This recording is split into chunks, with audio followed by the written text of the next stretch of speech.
안녕하세요, 안녕하세요. 도봉구 창동 사는 불량주부 망치 부인이 운영하고 있는 생방송 시사 수다방입니다. 어서 들어오십시오. 네, 어서 오세요. 지금 예, 닥치고 정치님 감사드리고요. 가만히 있어보자. 예, 일단 지금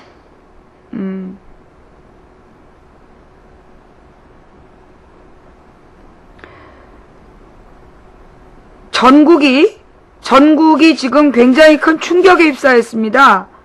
예. 지금 이제 이 나주 7세 여아, 예, 나주 7세 여아 그 성폭행 사건으로 온 나라가 지금 패닉 상태에 빠졌잖아요. 그죠? 예. 현재 이제 온 나라가 좀 패닉 상태에 좀 빠져 있는 분위기이고, 근데 이제 이 패닉의 원인이 뭔지를 오늘 좀 이제 이야기를 좀 해볼 건데요. 네. 왜 하필 나주이지는 아니고, 마침 나주에서 일어난 사건을 대대적으로 보도한 거죠. 예. 그 대대적으로 보도한 것 뿐이지, 어떤 나주라는 지역을 가지고, 뭔가 이렇게 음모를 꾸미려고 했다. 이런 건 아니에요. 네.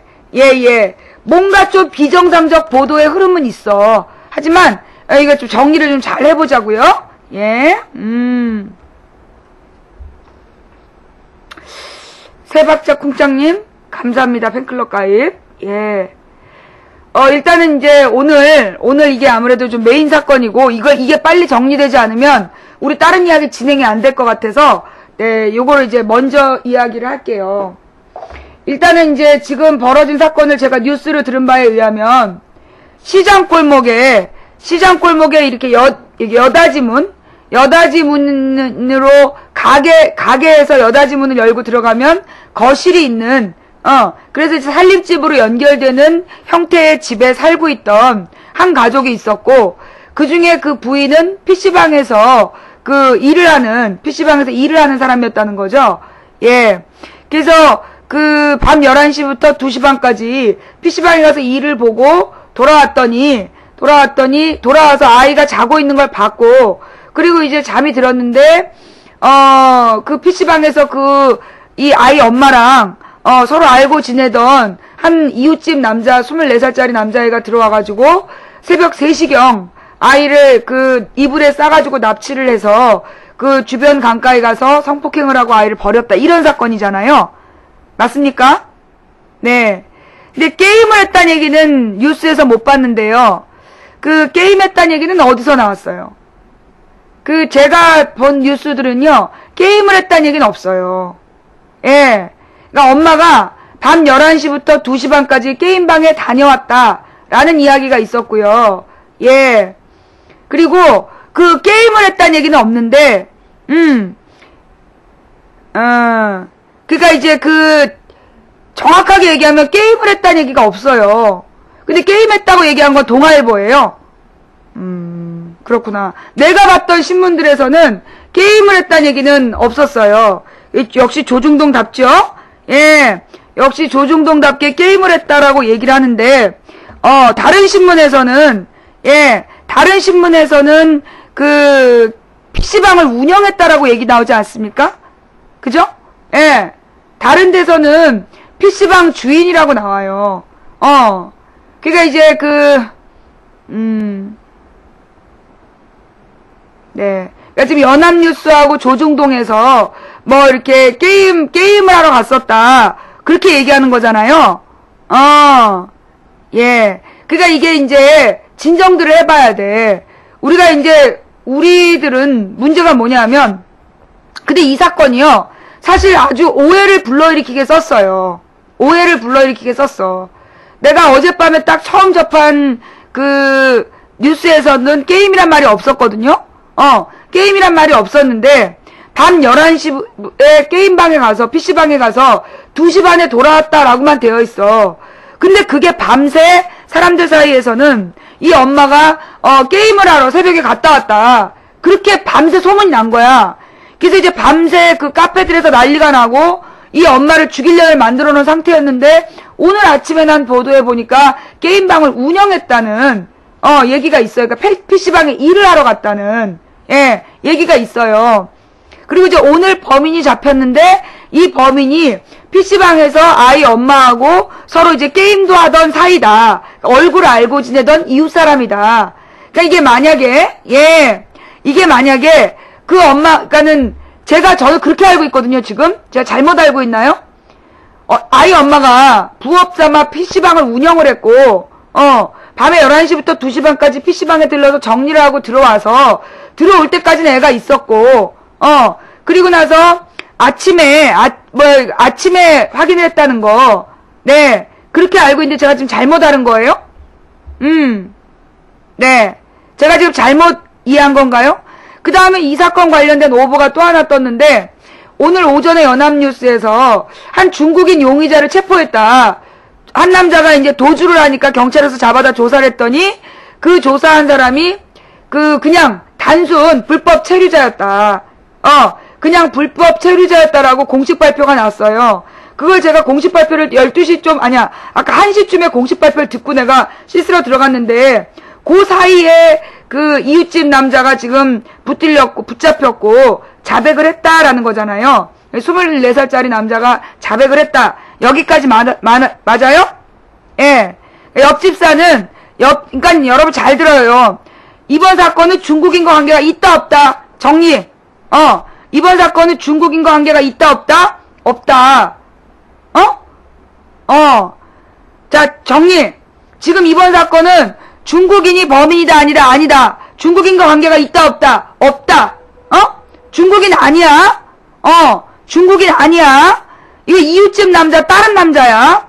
다른 남자이고 24살이고 이 피해자 어린이의 엄마가 운영하는 PC방에 자주 왔다 갔다 하던 이웃집 남자가 술 먹고 사고를 친 거다.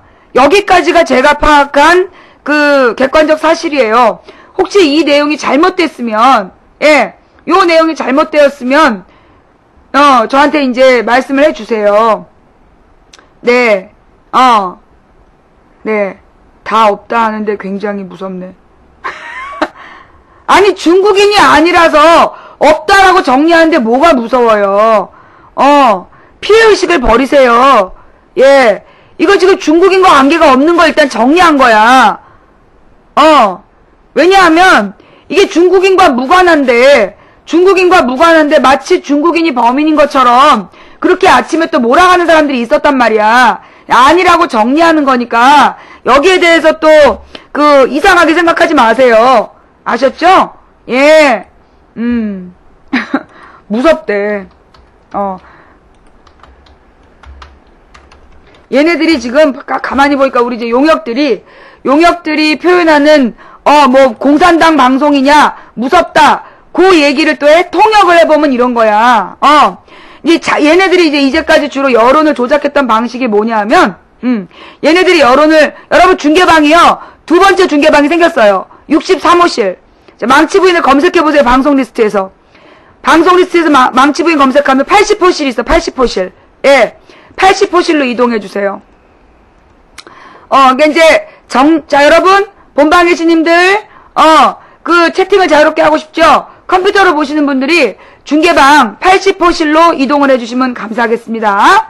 네. 일단, 오늘의 용역, 모두가 없대, 무섭다, 라는 이제 이야기가 나왔잖아요. 예, 그 방이 80호실이에요. 연두눈망울님. 이게 무슨 얘기냐. 요즘에 우리 방송에서 제가 뭐 의견을 물으면 쭉 손을 들잖아. 그걸 보고 얘네들이, 화가 났어. 왜 화가 났냐 하면, 이제 얘네들이 주로 여론을 조작하는 방법이 뭐냐 하면, 채팅창에 들어와서 이 팀장급을 동원한 다음에 계속 글을 쓰게 해요. 그래가지고 이제 몇 명의 두세 명이 막 자기네들이 주거니 받거니 대화를 하면, 보통 채팅하는 사람들이 이제 일반적으로 많아야 200이야. 근데 두세 명이 막 회속으로 막 채팅을 하면서 주도하면 그게 여론처럼 보였단 말이야. 그래서 이제 망치부인 방송을 할 때도 두세 명이 시비를 걸고 그게 마치 다수인 것처럼 그렇게 분위기 유도했는데 우리 방에서는 그게 안 통한 거야. 뭐 때문에? 야, 망치부인 말에 맞다고 동의하는 사람 손 들어봐. 손을 쫙 들잖아. 그러니까 얘네들이 지네가 이제 뭐 두세 명, 뭐 많으면 5명, 7명까지 동원을 해갖고 막 어쩌고저쩌고 주장을 해도 망치 부인 말에 동의하는 사람 손 들어보세요. 그러면 다수가 손을 확 들어버리기 때문에 얘네들의 작업이 안 먹힌 거야. 그러다 보니까 무슨 공산당 방송이냐? 뭐 의견이 다 똑같냐? 이런 식으로 문제를 제기하는 거예요. 그러니까 망치 부인 방송에 와서 빨갱이 방송 같네 라든가 무섭다 이런 말은 뜻이 뭐라고요? 예, 통역해보면 망치 부인 방에 와서 단일한 단결된 그 분위기로 진실을 추구하는 것에 놀랐다 이런 뜻이에요. 예. 이제 여러분 중계방으로 이동 좀 해주시고요.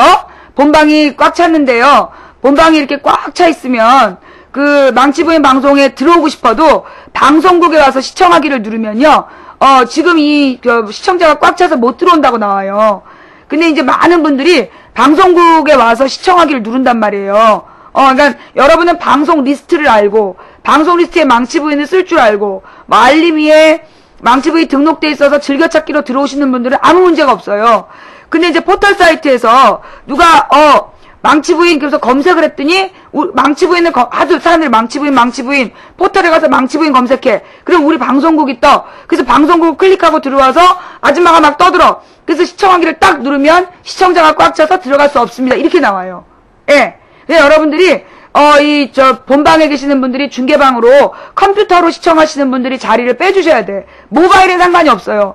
모바일은 인원수 제한이 없는데 근데 참 이상하게 말이에요. 다른 방은 게임하고 이러는 방은 막 5,000명씩 모바일로 봐도 뭐 인원 제한이 안 걸리는데 우리 방은 어떤 날은 600명만 모바일 봐도요 인원 제한이 걸려요. 인원이 꽉 차서 시청할 수 없단 말이 나와. 예.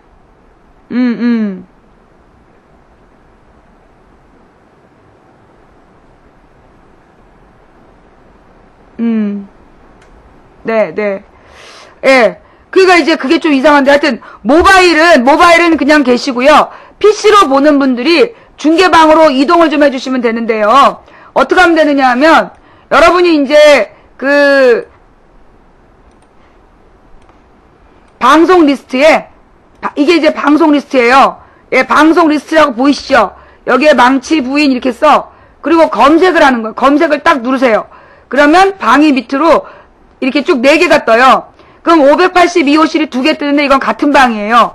그리고 지금 맨 밑에 방이 풀방이고 188호실. 예, 이걸 클릭하시면 중계방으로 넘어가시는 거예요. 자, 다 같이 한번 해볼까요? 방송 리스트에서 망치 부인을 치고 검색을 누른다. 그러면 203호실로 이제 올라가요. 그 사이에 이제 70분 정도 이동하신 거예요. 예, 203호실을 클릭한다. 그러면 넘어가진다. 네, 됐어요? 예, 할만하시죠? 예, 감사합니다. 협조해주신 여러분께 진심으로 감사드립니다. 네. 왜 중계방으로 가라 그러죠? 사실 이제 이 방송을요, 우리 방송을, 이렇게 가끔 가다 보면 왜 세대 간의 갈등이 일어나잖아. 세대 간에. 부모님하고 대화가 안 통해요. 그런 분들 많잖아요. 근데 요즘에 부모님들도 컴퓨터를 하셔요. 집에 있는 컴퓨터를 낮에 하신단 말이야. 세대 갈등을 느끼는 젊은이들이 부모님한테 망치 부인 방송 보는 법을 설명해드리고 출근하는 경우도 있고 밖에 나가는 경우도 있고 그 다음에 노인정 같은 데 바탕화면을 깔아놓은 경우도 있고 도서관이나 이런 데 망치 부인 방송을 볼 수 있게 해놓은 데도 있는데 그런 분들이 이 본방이 풀방이면 못 와버려요. 못 들어와요. 그래서 우리가 요 중계방으로 이동하는 그걸 하고 있는 게 첫 번째고 두 번째는 아프리카 방송 리스트가 이제 이 아프리카 방송 리스트가 그 마우스를 딱 갖다 댔을 때 마우스를 갖다 댔을 때 좀 안 좋은 현상이 일어나 가령 이런 식으로 얼굴이 확 드러나 버려. 그러니까 여긴 지금 안 나타나고 있는데 잠깐만요. 요렇게 해놓고 예. 이거 봐. 이렇게 얼굴이 확 커져버리면, 이렇게 얼굴이 확 커져버리면, 보통은 풀방일 때, 기쁜 마음으로 퀵북 끊어 들어오는데, 이런 화면이 나오면 그냥 가.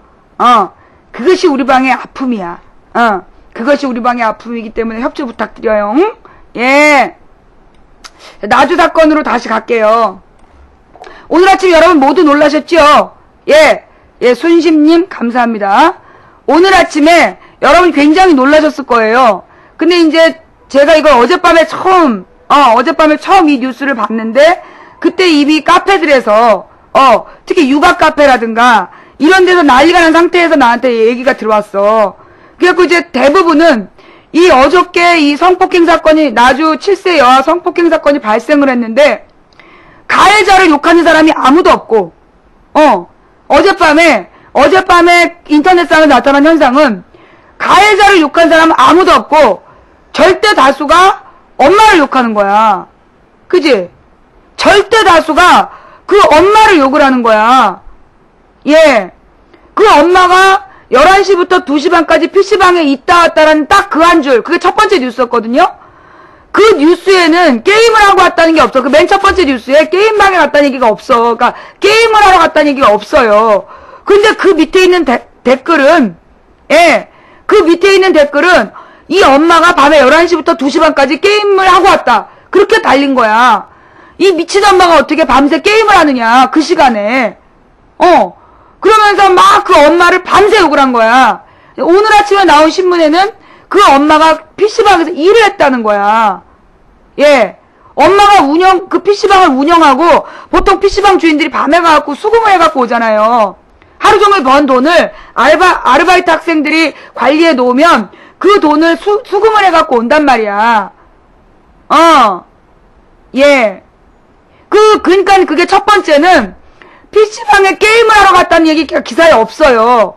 그런데 그 기사를 보고 밤새 그 기사를 퍼나른 사람들이 그 엄마가 게임을 하러 갔다. 이렇게 쓴 거야. 그 엄마가 PC방 운영을 해서, PC방에 이제 뭐라래요.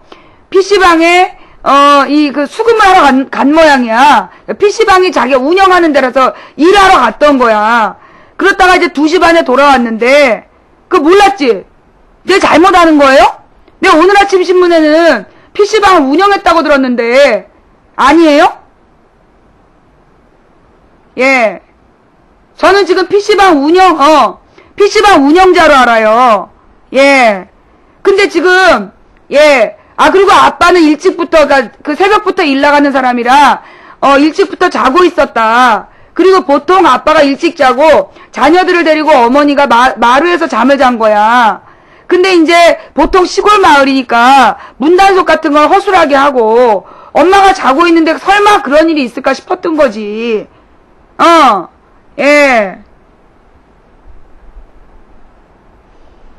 근데 이제 문제는 밤새도록 이 엄마가 어린 딸이 납치되는 순간에도 미친 듯이 게임하고 있었다.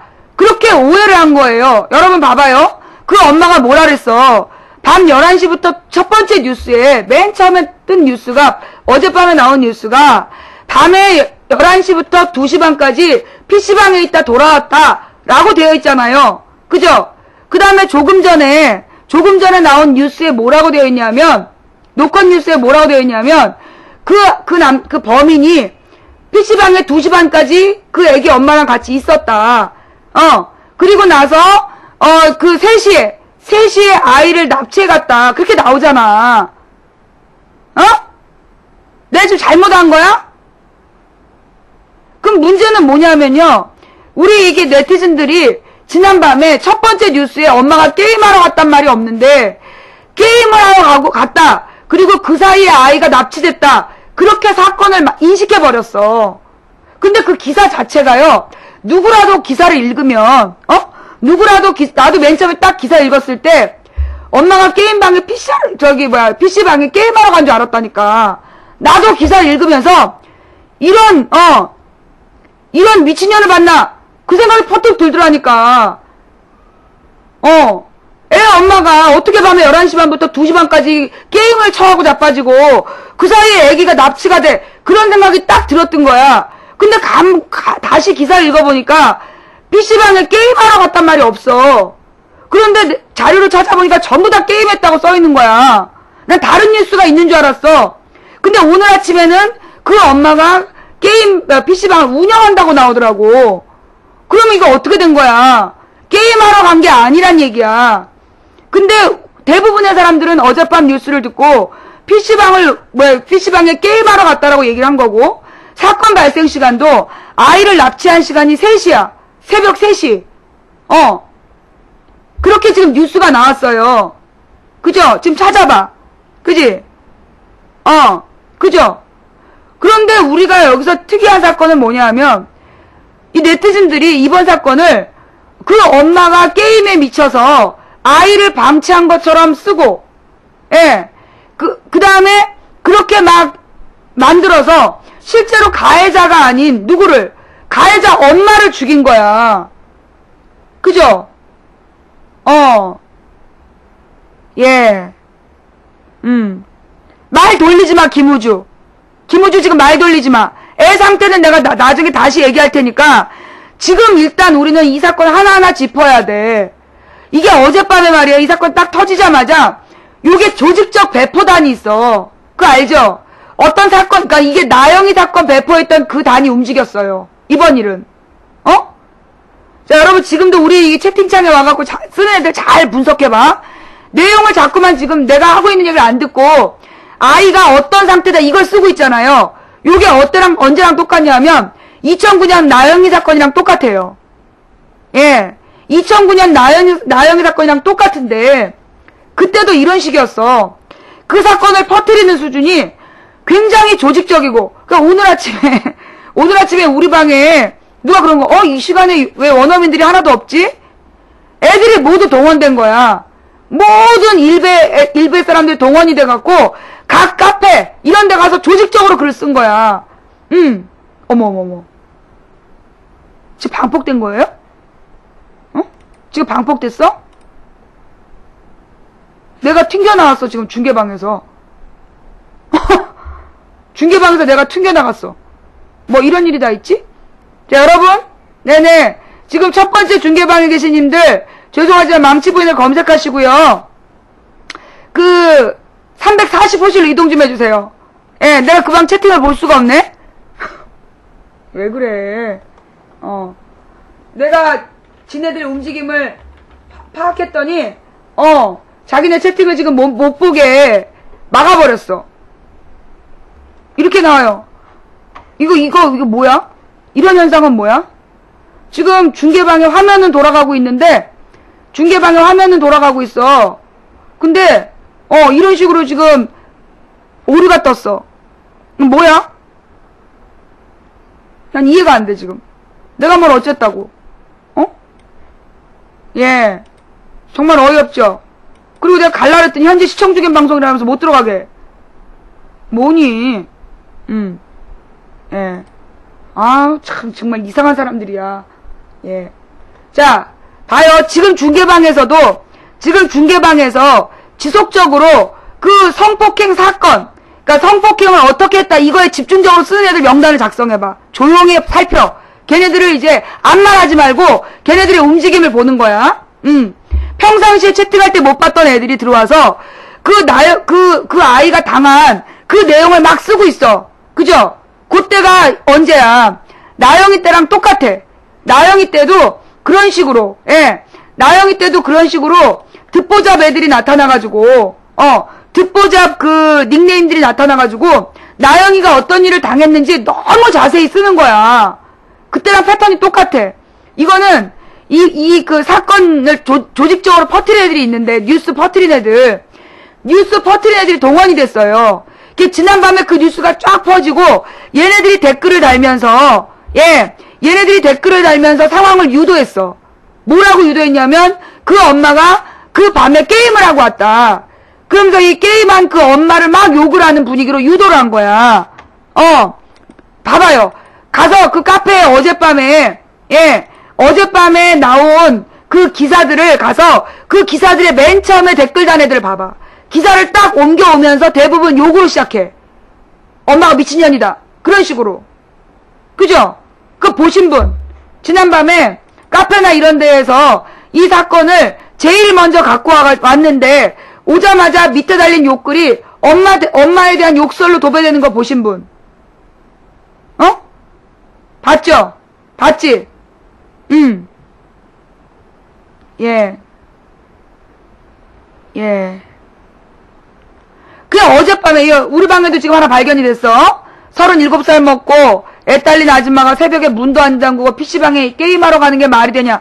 그 얘네들이 만든 소설이 그 엄마가 게임하고 돌아올 때 그 들어오기 쉬우라고 문을 열어놓고 갔다.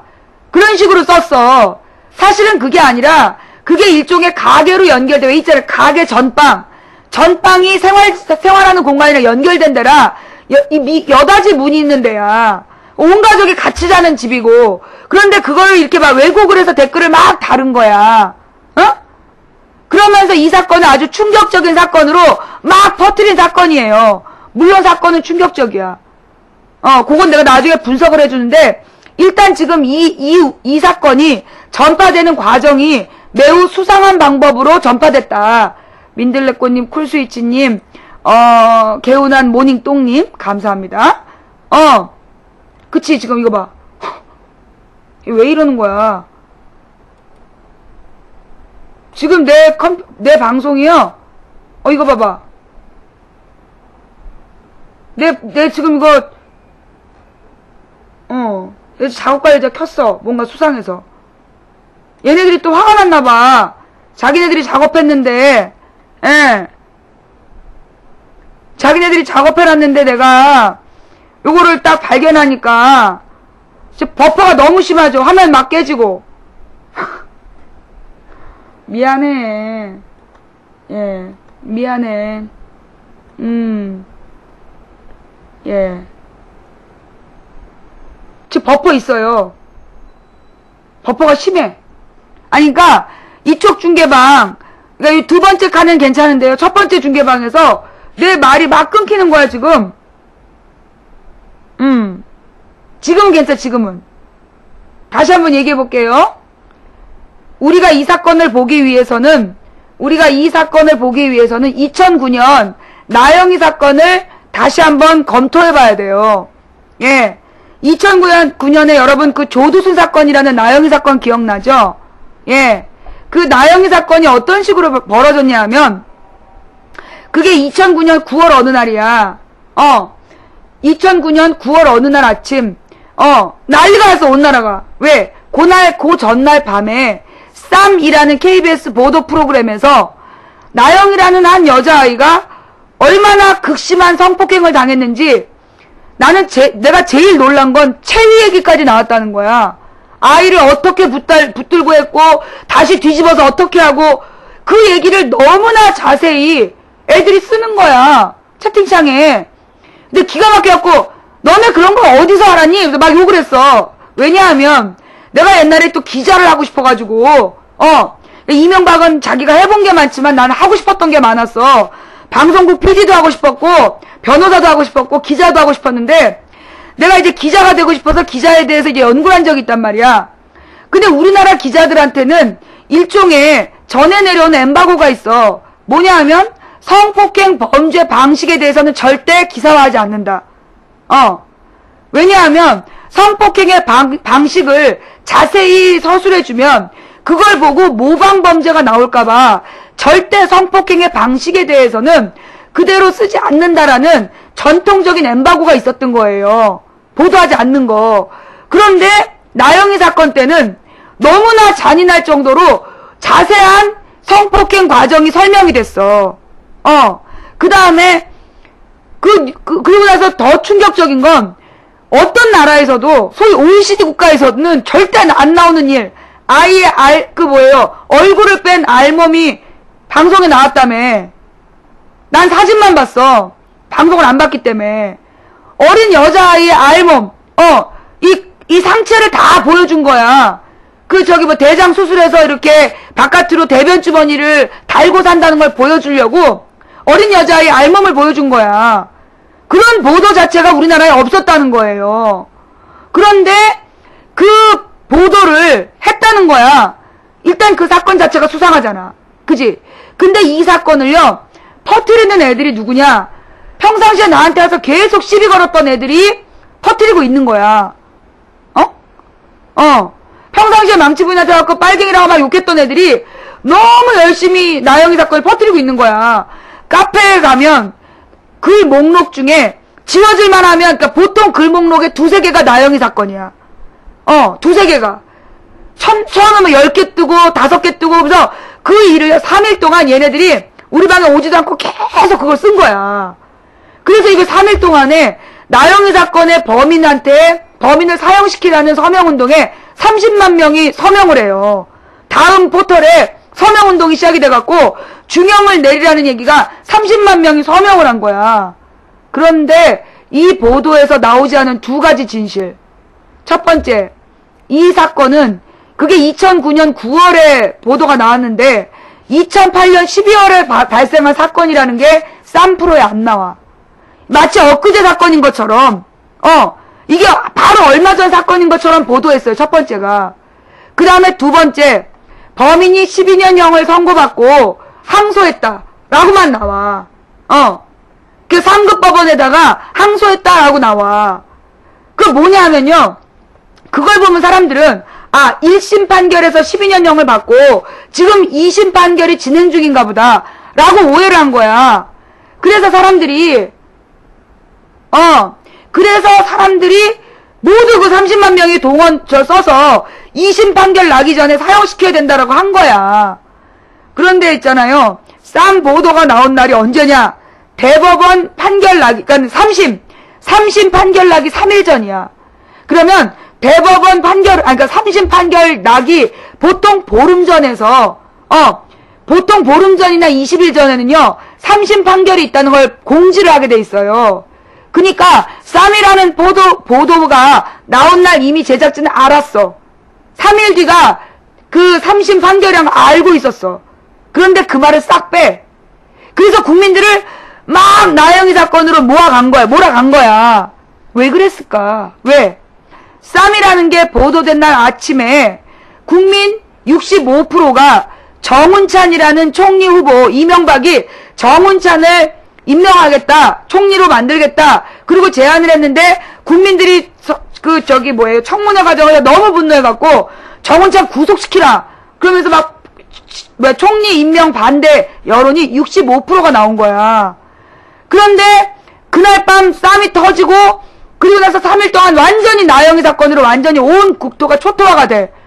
그리고 3일 되는 날 대법원에서 조두순한테 12년형을 확정하고 그 다음에 이 국민들은 30만 명 서명을 했는데 사형시키라고. 그리고 누구는 정운찬은 몰래 조용히 청와대에서 총리 임명장을 받았어요. 사건이 그렇게 된 거야.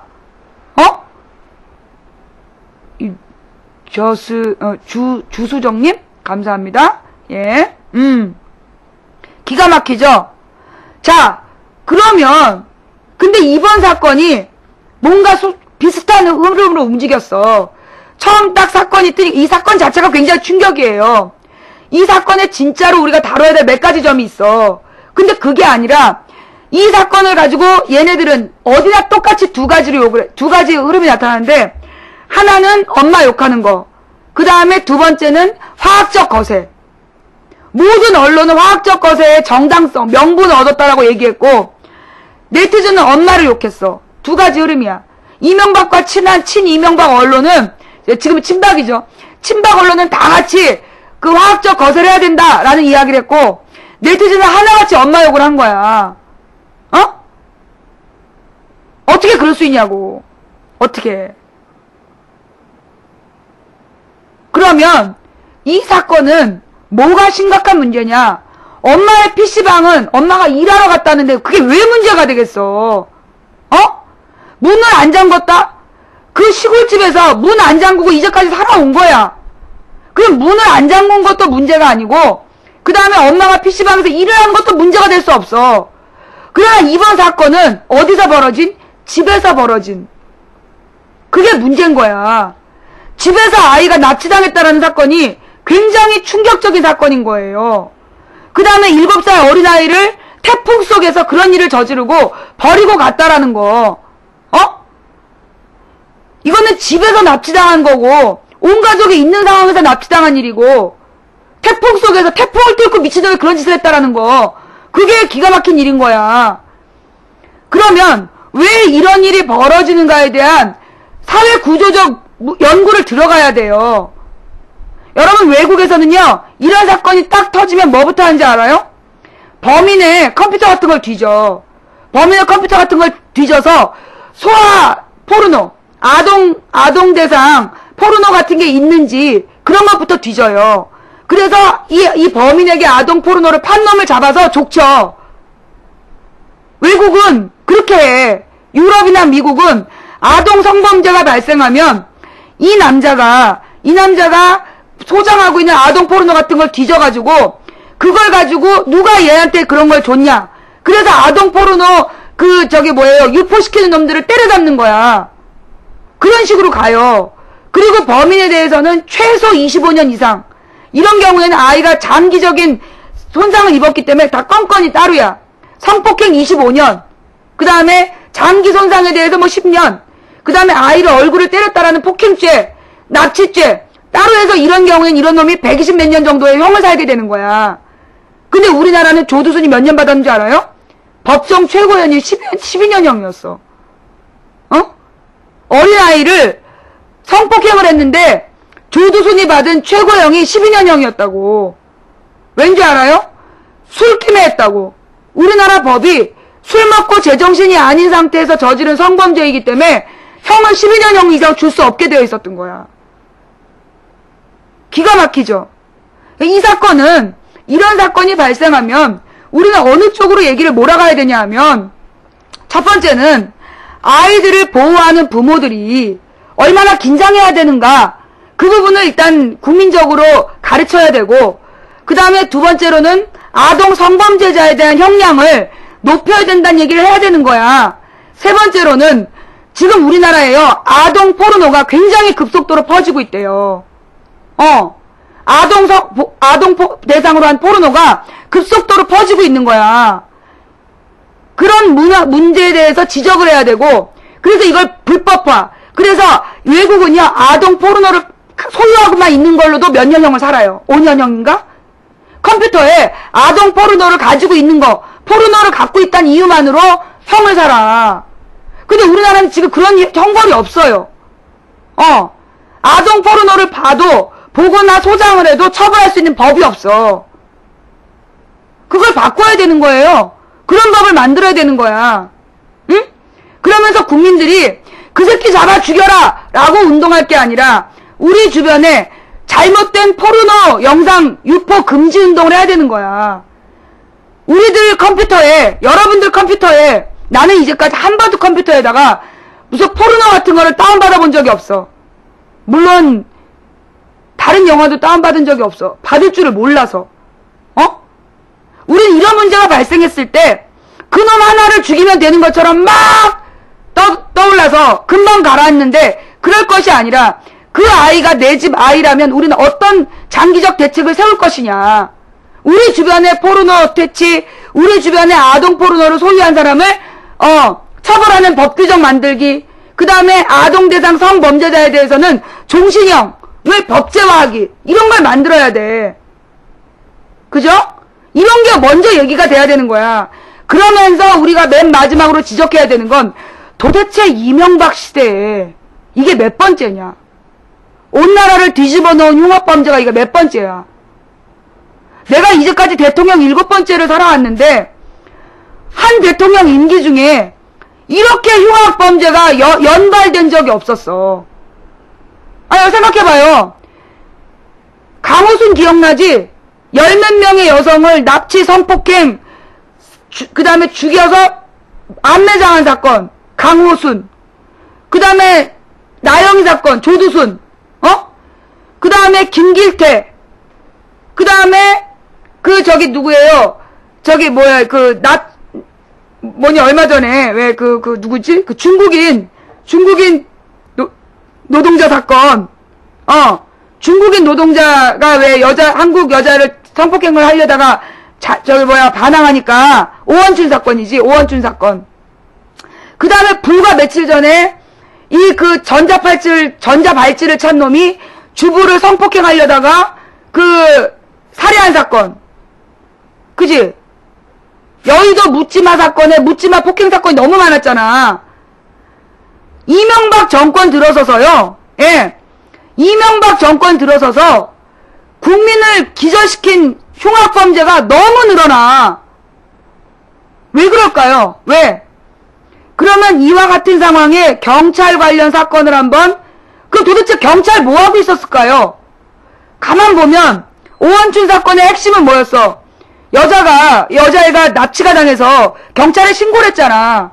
112에 신고해서 내가 지금 성폭행을 당할 위협에 처했으니까 구해달라고 얘기했는데 경찰들이 뭐라 했어?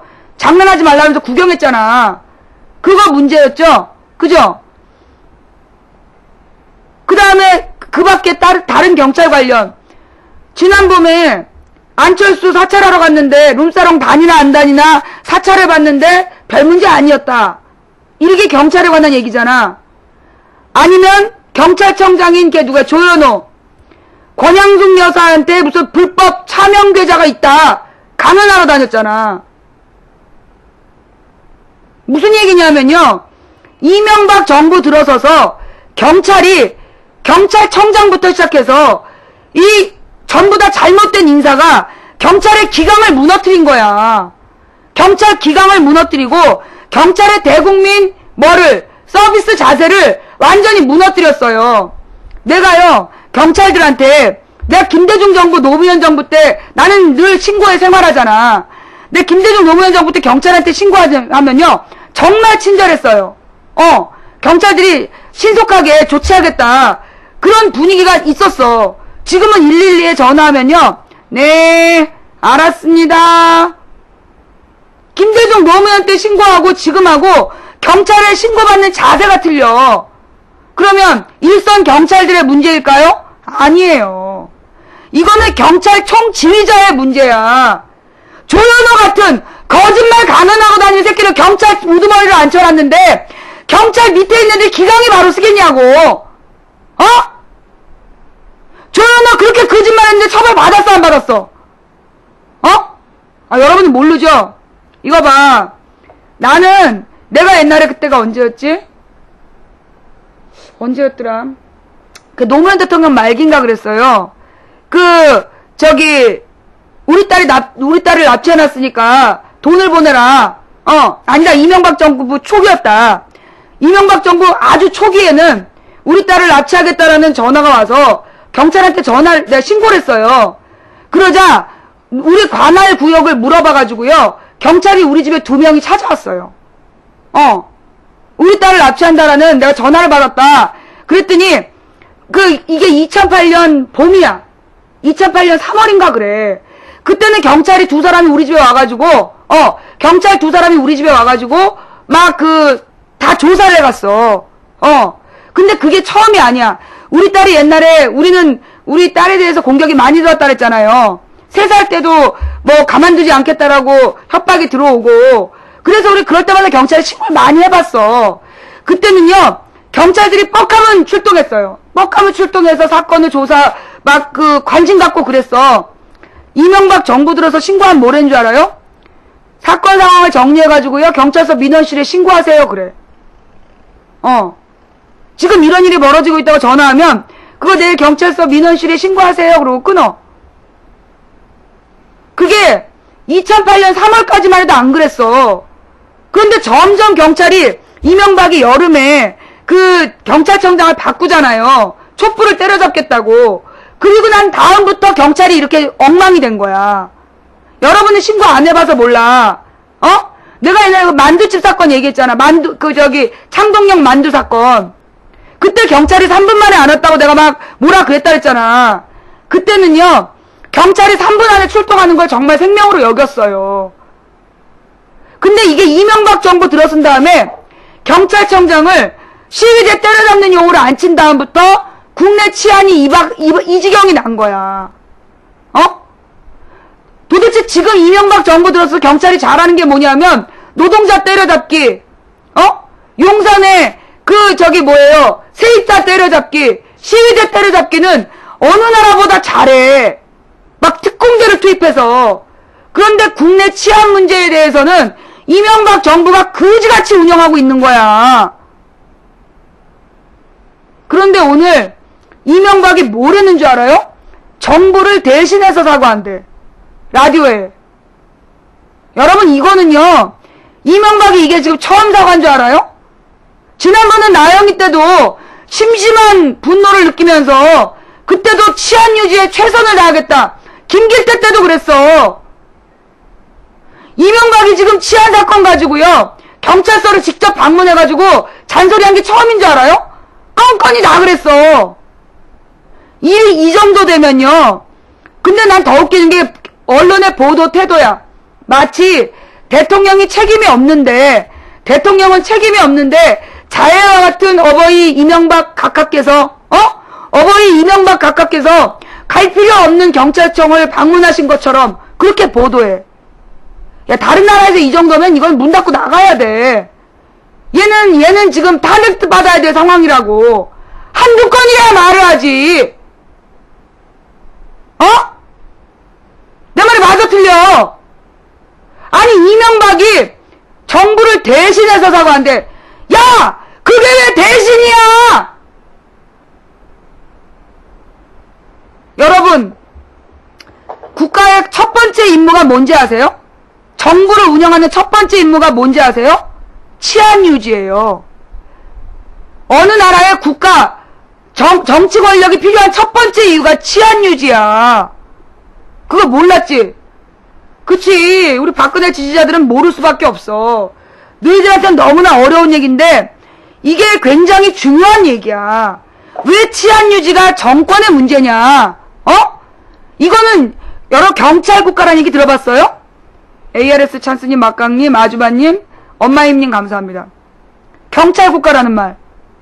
그전에는 국가들이 다 경찰 국가란 말이 어디서 나온 말이냐면 자본주의 국가, 민주주의 정부가 생기면서 나온 말이 경찰 국가란 말이야.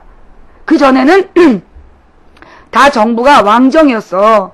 왕이 왕맘대로 하는 정치였는데 이 자본주의가 발달하고 시민혁명이 일어나서 왕정이 무너지고 민주주의 정치체제가 들어선 거야.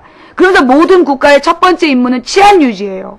도둑 잡고 아녀자를 뭐 강간하거나 이런 놈들 잡아주고, 그게 경찰의 그러니까 국가의 제일 임무야. 그래서 나온 말이 경찰 국가라는 말이야.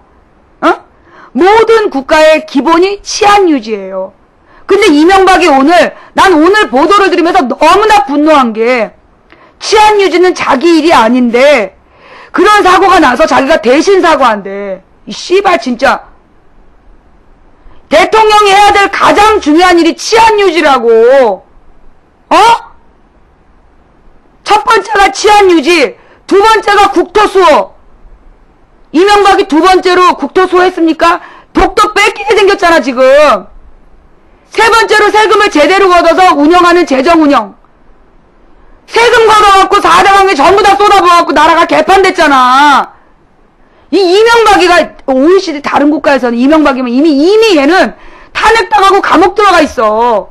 어디 지가 경찰을 대신해서 사과한단 말이 언론 보도에 나오냐. 그걸 부끄러운 줄 모르고 매시간 이명박 대통령이 사과했다고 뭔가 대대적인 선정을 베푼 것처럼 얘기를 해. 대한민국 언론 왜 이러냐. 내가 너네 미친 거 알았지만 진짜 이런 수준인지 몰랐다. 야, 지금이 무슨 김일성 북한이냐? 김일성 치하 북한이야? 어버이 이명박 각하께서 경찰을 방문하시어 자신의 잘못과 무관한 치안 유지 문제에 대해서 심심한 마음의 아픔을 갖고 국민들에게 대국민 사과를 하셨습니다. 지랄을 해라, 지랄을 해, 개새끼들 진짜. 미친 거 아니야 진짜. 도대체 대한민국 언론들이 말이에요, 이런 문제가 발생하면 어떻게 이거를 바로잡을까? 그렇게 가야지. 서로 솔직히 여러분, 나 하고 싶은 말 있어. 지금 우리나라에요, 걸그룹. 내가 며칠 전에 푸른거탑이란 드라마, 시트콤을 보니까 너무 웃기게 봤지만, 여러분 생각해봐요. 걸그룹. 들어봤지? 옛날에 김대중 정부 때, 누구니? SES, 그 다음에 또 뭐였지? 두 개가, 핑클. SES, 핑클 둘이서 인기를 끌어도요, 얘네들이 그렇게 노출을 안 했어요. 그렇게 노출하는 의상을 입고 나오질 않았어. 입고 나와도 긴 바지 입고 나왔지. 기억나지? 그 다음에, 근데 이명박 정부 들어서서 제일 많이 만들어진 게 뭔지 알아요? 걸그룹이야. 이명박 정부 들어서서 걸그룹 천국이야. 그 다음 걸그룹들의 노출이 너무 심해졌어. 하의실종이란 말이 언제 나왔어? 2008년 여름 최고의 유행어가 하의실종이야. 그러더니 요즘에 나타난 증상이 뭔지 알아요? 걸그룹 평균 연령. 들어봤지? 걸그룹 평균 연령. 걸그룹 평균 연령이 지금 13세까지 내려갔어. 뭐 그룹, 어떤 여자의 걸그룹이 나왔는데 평균 13세야. 들어봤지? 이게 뭔지 알아요? 그래놓고 뭐라고 얘기하냐? 삼촌팬이라고 얘기해. 그 삼촌팬들이 아랫도리를 벗고 춤추는 여자애들 밑에서, 어쩌고! 외치고 있는 거야.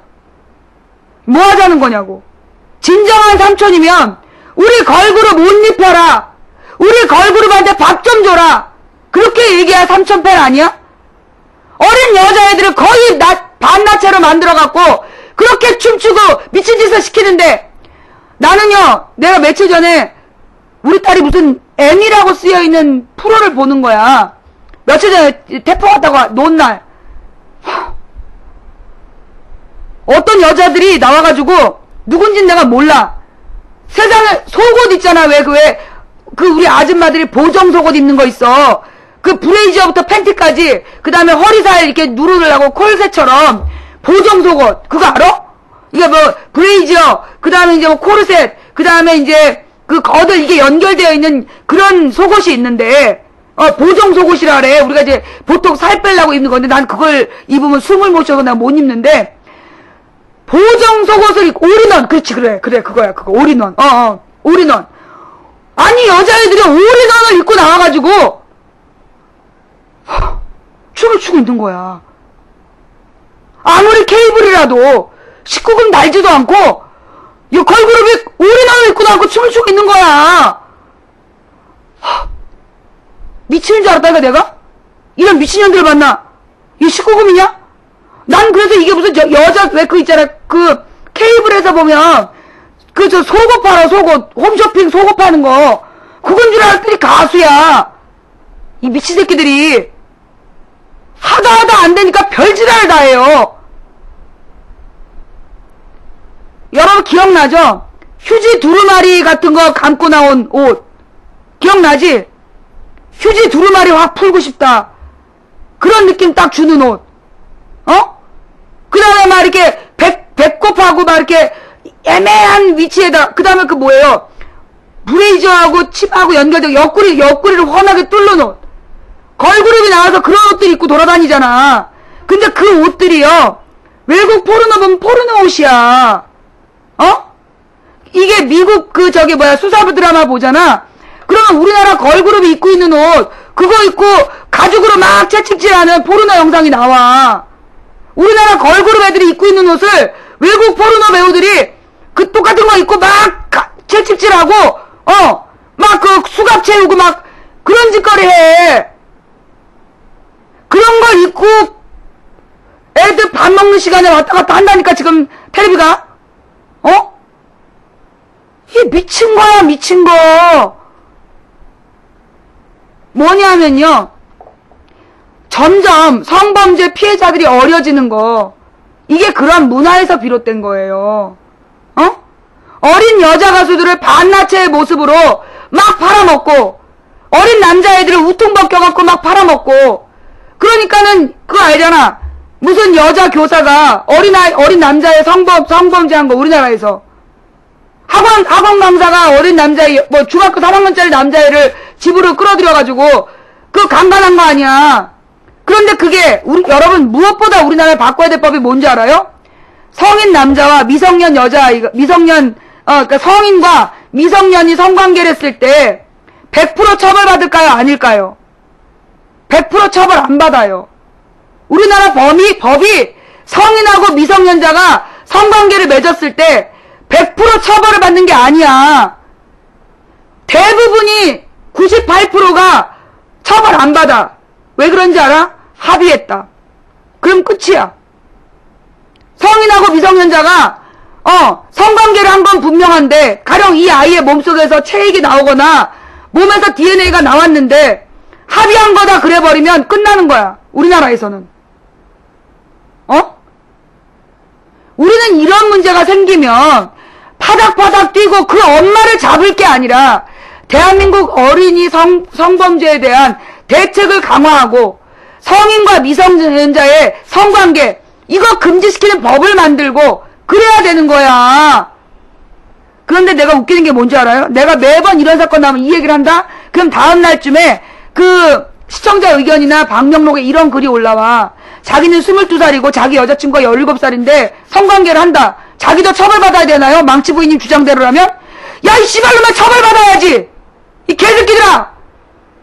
17살짜리 여자하고 성관계를 하는 22살은 당연히 처벌받아야지!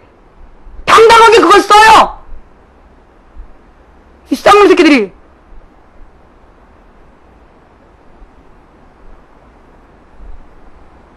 여러분, 7살 여자아이의 성폭행 사건을 보면서 엄마가 게임했다라고 우리가 써대고 있는 한 우리 자녀들이 안전하지 못해요.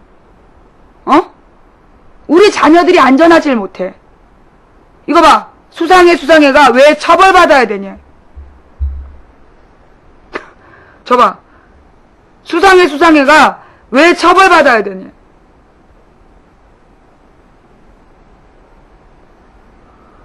(22살) 남자애가 (17살) 여자애랑 자는 걸 왜 처벌해야 되느냐. 겨우 4-5살 차이잖아요. 이게 우리 국민이에요. 우리 국민이야. 어디 사는 누군지 진짜 궁금한데 내가 알면 가만히 안 둘까봐 내가 모른 척 하겠다. 이거 보세요. 여기 봐, 여기 똑같은 얘기 있어. 오메가3가 여자가 원하면 처벌을 왜 받느냐. 여러분, 아동 성범죄자들이 뭐라 그런지 아세요? 아동 성범죄자들이 경찰에 잡혀와서 제일 먼저 하는 얘기가 뭔지 아세요? 그 아이가 날 유혹했다 그래. 그거 알아? 처벌하는 게 더 웃기대. 여러분, 이 사건을 널리 퍼뜨렸던 애들이요, 지금 하고 있는 게요, 왜 처벌받아야 되냐. 처벌하는 게 더 웃기다. 여자가 원하는데 왜 처벌해야 되냐 이러고 다녀. 지금 여기서 지금 이쪽 뭐야, 제일 밑에 방에서 2명, 그 다음에 여기 2번째 방에서 지금 1명 발견됐어요. 이게 대한민국 국민 수준이야.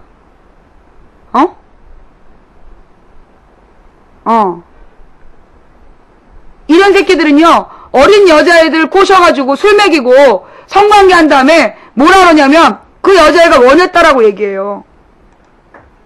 그 여자애가 원해서 그랬다. 미성년자 강간범들이 하는 말이 다 그거야. 그 여자애가 원했다. 합의해서 한 거지 강제로 한 거 아니다. 그럼 왜 다른 나라는 미성년자와의 성관계로 법적으로 금지해놨을까요? 예? 미국 같은 경우에는 만 18세 미만의 만 16세인가? 만 16세 미만의 어린이와의, 미성년자와의 성관계를 법적으로 금지하고 있어요. 왜냐? 성적 자기결정권이 성립되기에는 아직 의식이 완성되지 않았다라고 보는 거야. 그러면 그 아이가 원했더라도 그거는 성인이 막아야 된다는 거야. 그래서 그걸 처벌하는 거야. 저 봐요. 저런 새끼들은요, 절대 그 법을 원하지 않아요. 지금 7세 여아의 성폭행 사건을 열심히 퍼뜨리고 다니는 이 용역 새끼들은요, 절대 거기 동의 안 해요. 성인과 미성년자의 성관계가 합의가 있을지라도 불법으로 규정하는 법안을 만들자고 그러면 쌍수를 들고 반대할 놈들이야. 왜? 왠지 알아요? 그래야 지들이 즐기니까. 점점 권력자들이 어린아이를 원해. 나이든 여자들은 맛이 없대나? 그러면서 점점 어린아이를 원해. 그러려면 합의를 하면 죄가 없다라는 법을 유지해야 되는 거야. 그래서 이 개새끼들이, 권력자들이 만든 법이 성인과 미성년자의 성관계를 불법으로 하지 않는 거야. 합의가 있든 없든 성인이 미성년자를 성적으로 착취했을 때는 반드시 그거 처벌받아야 되는 거야. 그럼 이런 말 한다? 옛날에 조언의 풍속도 있었다고. 정말 지랄이죠. 정말 지랄이죠. 옛날엔 좋은 애 풍습도 있었다고. 우리 할머니는 13살부터 애 낳았다 그래. 정말 지랄 미친 새끼들이야.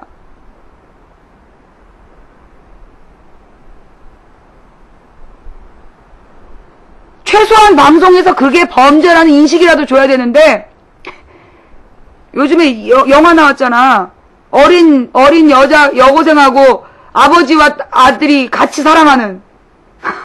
미친 나라 아니니?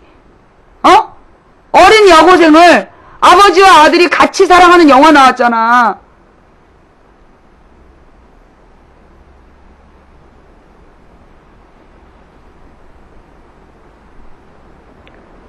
한표누님님, 나 때문에 열받는 거예요? 망치부인 방송 중에 오늘 제일 열받네라고 쓰셨는데요. 그 이유가 뭐예요? 나 때문에 열받는다는 거예요? 내 말이 잘못됐다는 얘기예요? 제가 뭘 그렇게 잘못했나요? 한표누님님, 제가 뭐 말 잘못했어요?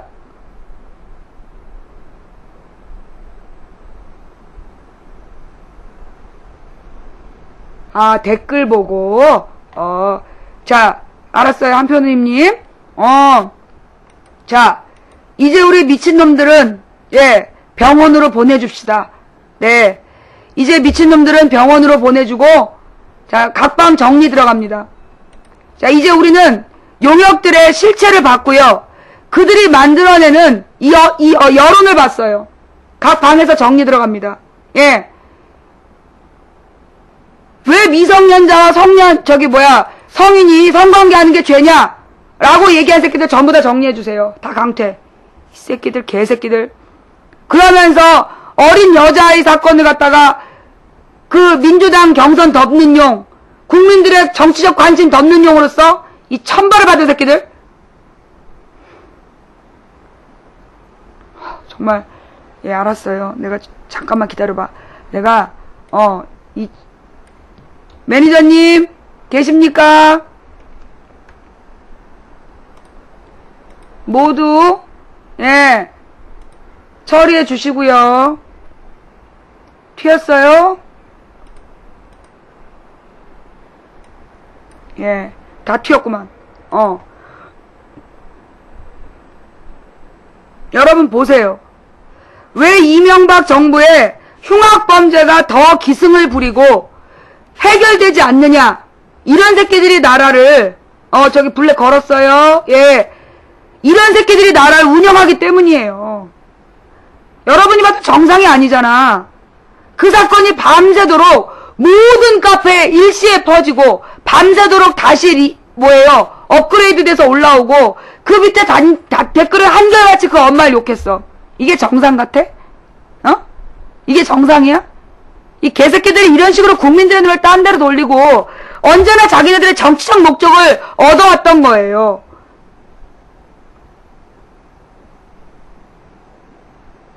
강CW님 감사드리고요. 결제유지님, 눈팅글러머님 감사하고요. 자, 그런데 이 사건 와중에 너무나 코믹한 사건이 하나 터졌어요.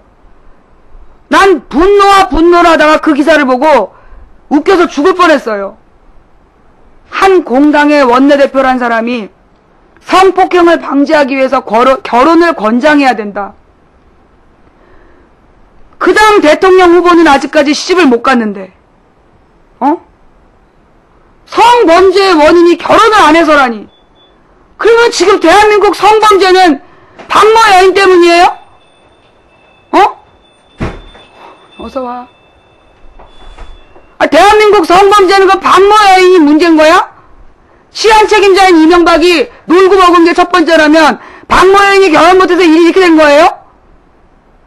아니 정치인 마인드가 어떻게 그렇게 돼 있어. 결혼을 안 해서 성범죄가 늘어난다니. 미친 거 아닙니까? 그런 당한테 지금 여러분들이 대통령을 주려는 거예요. 예? 결혼을 안 해서 성범죄가 늘어난다는 결혼을 안 해서 성범죄가 늘어난다는 미친놈들한테 지금 대권을 주고 나라를 맡기려는 거예요. 여러분 우리 명백하게 얘기합시다. 지금 결혼 못하는 이유가 뭐 때문입니까? 예? 대한민국에 혼인율이 떨어지는 이유가 뭐예요? 결혼 정년기 남자가 결혼 못하는 첫 번째 이유가 뭐야? 직장이 불안정하잖아. 직장이 불안정하잖아. 돈을 못 벌잖아. 집을 못 구했잖아.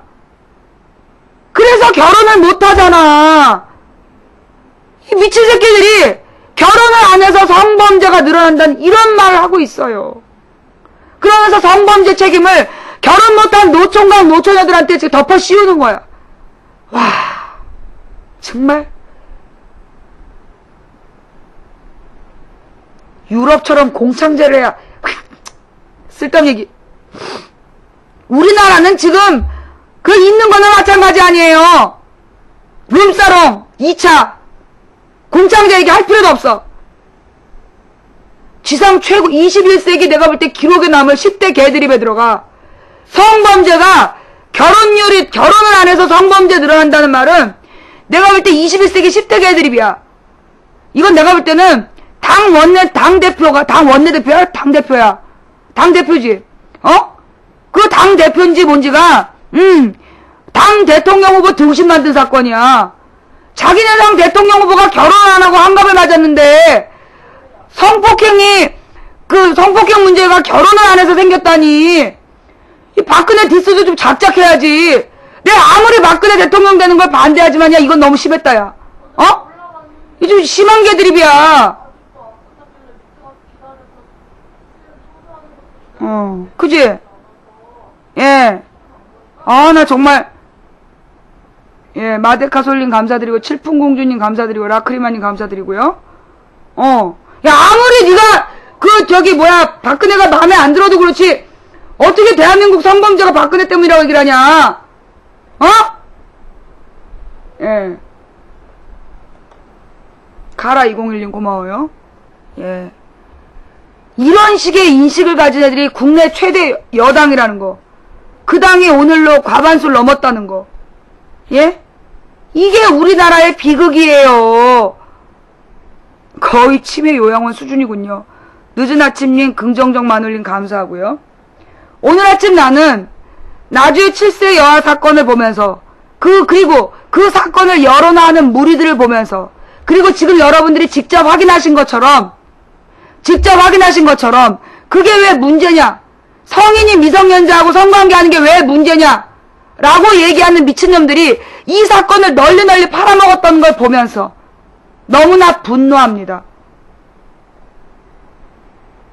여러분께 제안하고 싶은 거는요. 제발 오늘 이 사건을 보면서 분노하십니까?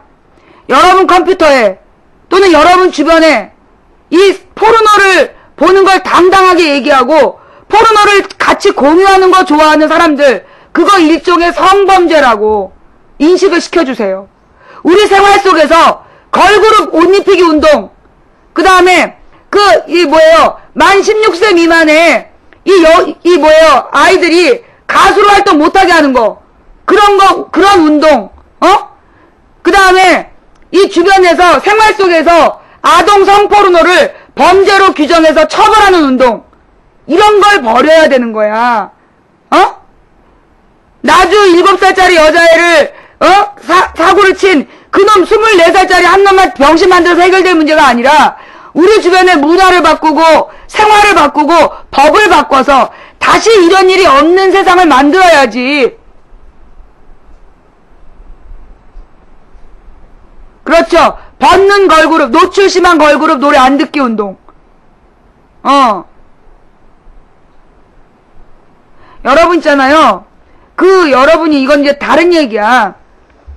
포르노 같은 경우에 문제가 뭔지 알아요? 실제로 우리가 이 결혼의 위기를 맞은 부부들 얘기를 들어보면 물론 여자들 중에 같이 무슨 성포르노를 남자들과 부부가 같이 보고 뭐 이렇게 즐기는 경우도 있다고 들었어요. 근데 대부분이 이 성포르노는 부부들이 보고 같이 즐기는 용이 아니야. 대부분은 미혼남들이 그걸 보면서 스스로 자위행위를 한다든가 그럴 때 쓰는 용이야. 다른 말로 성적인 욕망을 자극시키고 성적인 욕구 충족을 비정상적인 방법으로 충족시키려고 할 때 그때 포르노를 이용한다는 거예요.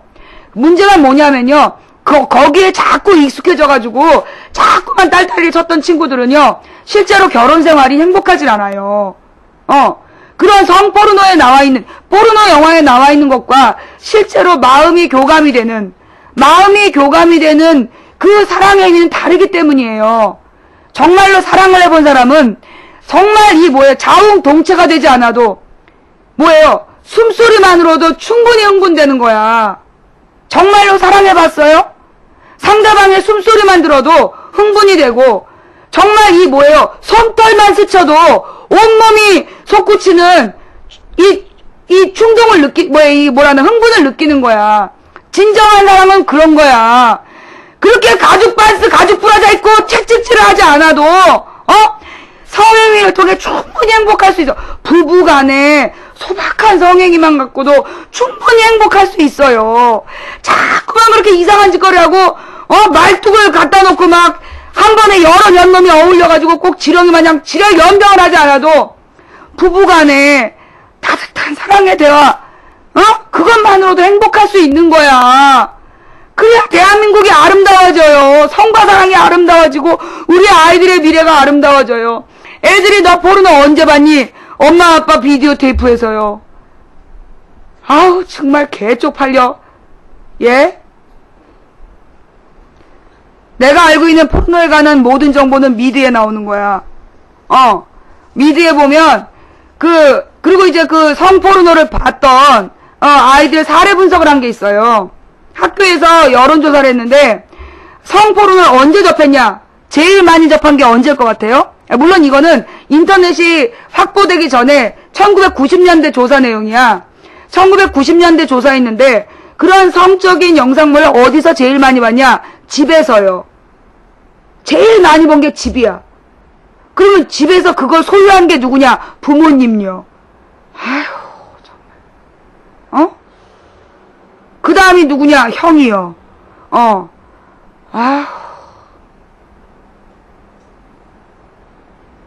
그니까, 아니, 옛날에 우리 딸이 어린이집을 다닐 때야. 어린이집을 다닐 때, 우리는 정말 우리 딸의, 우리 신랑이 그때 처음으로 딸을 놓고 울었어. 딸 앞에서 울었는데, 우리 딸 5살인가, 5살인가, 6살인가, 그럴 때였어요. 근데 이제, 우리는 우리 딸한테, 정말 시타르타 부모님 저리 가라로, 좋은 것만 보여주고, 예쁜 동화만 읽혀주려고. 우리는요, 우리 딸이 그 12살이 될 때까지요, 피가 나오는 드라마 한 번도 안 봤어요. 핏물이 튀거나, 무슨 이렇게 폭력물 같은 거, 호러물이나 폭력물이나 이런 거 하나도 안 봤어. 우리가 우리 딸 12살 될 때까지, 우리 딸이 12살 될 때까지, 우리는 그 딸 연령에 맞췄어. 우리 딸이 7살이면 7세 관람가 내지는 전체 관람가만 봤고, 12세면 12세 관람가만 봤어. 그러니까 우리 딸이 어렸을 때 악몽을 안 꿨어요. 어린아이들의 악몽이 뭘 보고 나오냐면 부모들이랑 같이 무심코 지나간 텔레비전 보고 그러면서 악몽을 꾸는 거야. 아이들의 영상이 거기서 만들어져요. 그러니까 어린애기들 놓고 공포영화 보지 마세요. 애기들 놓고 공포영화나 잔혹한 폭력물이나 그런 거 보면 안 돼. 애기들인데, 그리고 임신 중에도 보면 안 되고, 그럼 애기들이 그걸 보면요, 그게 아이들 꿈속에서, 가령 무서운 괴물이 나와가지고 주인공을 잡아먹을 것 같은 공포영화를 애를 데리고 봤다. 애 꿈속에서 엄마를 잡아먹어, 괴물이. 애기들이 자다가 막 우는 게 그래서 우는 거야. 애들한테 영상물 이렇게 함부로 보여주면 안 돼요. 우리가 애를 그렇게 키웠어. 우리 신랑이 우리 딸 그러니까 1년에 몇백 권씩 책을 직접 읽어주면서, 동화책을 몇백 권을 읽어주면서 예쁘게 좋은 것만 보고 키우고 왔는데, 어느 날 우리 딸이 어린이집 갔다 오더니 이러는 거야. 밥 먹는 시간에, 엄마, 아빠, 누구누구가 그러는데, 텔레비전에 언니가 막 침대 위에서 왔다 갔다 하더니, 아저씨 고추에서 우유가 나왔대. 포르노를 본 거야. 어떤 우리 딸 친구 아이가 보는 앞에서 부모가 포르노를 본 거야. 어린아이 앞에서. 그걸 애가 와서 보고 그거를 그렇게 표현한 거야. 어떤 언니가 옷을 안 입고 침대에서 왔다 갔다 하더니 아저씨 고추에서 우유가 나왔다고. 그래서 그 얘기를 우리 딸이 와서 한 거예요. 어떻게 됐겠어. 우리 신랑이 그날로 밥숟가락을 놓고 울고불고 아무리 내가 막아주려고 해도 세상으로부터 딸을 보호할 수가 없구나. 얼마나 울었는지 몰라요. 진짜 충격이었다니까. 그런데 한번 잘 생각해 보세요. 혹시 어린아이들 보는 앞에서 나는 그 정도는 아니어도 혹시 우리 딸이 뭐 3살 4살 애기들 놀으라 그러고 19금 영화 본 적 없으세요? 가슴에 손을 얹고 반성해봐. 3살 4살짜리 어린아이들이 놀고 있는데 19금 비디오나 19금 영화 은근히 보신 적 없으세요? 없으면 다행이에요.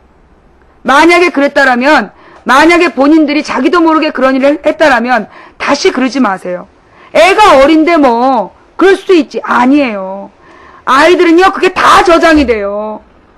그리고 애더러 아니 누가 그러더라고. 우리 딸이 이제 사진을 보여주는데 아버지의 이중인격이야. 사진 제목이 아버지의 이중인격. 아들이 아빠 저 여자친구 생겼어요 했더니 역시 내 아들이야 이렇게 얘기해. 근데 딸이 아빠 저 남자친구 생겼어요. 뭐? 표정이 써. 아빠의 이중인격. 아들이 여자친구 생겼다면 역시 내 아들이야 이렇게 막 뿌듯해하다가 딸이 아빠 저 남자친구 생겼어요. 뭐? 이런 아빠의 이중인격이라는 응? 우리 부모들이 말이에요. 아이들한테 막 뭐 여자 조심해라 남자 조심해라 그렇게 말로만 얘기하면서 혹시라도 방 한켠에 혹은 컴퓨터에 비밀번호 채워진 비밀번호도 너무 쉽잖아요. 자기 주민번호 뒷번호라든가 뭐 전화번호 뭐 이런 걸로 비밀번호 해갖고 허접한 비밀번호로 혹시라도 포르노 파이브를 갖고 있다면 당신들이 세상을 어둡게 만드는 주범이라는 거, 나도 모르는 공범이라는 거. 예. 그거 고쳐 나갑시다. 예. 아니요, 우리 딸이 남친 생겼다면 절대 소리 안 질러요. 그리고 다음날 조용히 처리하죠. 자객을 보냅니다. 시체도 가져오지 마라. 시신이 발견되면 안 된다. 각오들 해. 우리 딸 남친이 되고 싶으면 각오들 해. 우린 다음날 조용히 자객을 보낼 거야. 이 주문은 뭔 줄 알아? 시신도 발견되면 안 된다.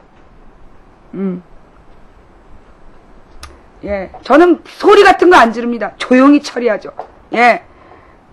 내가 그래갖고 이제 막 그렇게 얘기하면 우리 딸이 할랑할랑 돌아다니면서 그러지. 엄마는 손주 보고 싶지 않구나. 평생 내가 그래서 시집 못 가고 늙어 죽길 바라는 거지. 예, 그러면서 나를 협박하죠. 자, 난 얘기 이거 공사장 얘기 왜 해? 자, 하여튼 넘어가서요. 이번에 7살 여아한테 이렇게 나는 이번에는 정말 우리가 정말 만들어야 된다고 봐요. 또 이런 일이 생기지 않으려면 어린이 성범죄자에 대한 형량을 나는 최소한 40년은 해야 된다고 봐. 최소한 40년은 해야 되고요. 예. 이 어린이 성범죄자들에 대해서 우리나라처럼 관대한 나라가 없어요. 또 이 성인과 미성년자의 성관계에 대해서는 어떻게 된다? 무조건 서로 합의를 했든 안 했든 처벌하는 법을 만들어야 돼. 우리나라가 민법상 18세가 되면 만 18세가 되면 부모의 동의를 얻어 결혼할 수 있어요. 예. 우리나라 민법상 만 18세 이상은 부모의 동의를 얻어 결혼할 수 있어.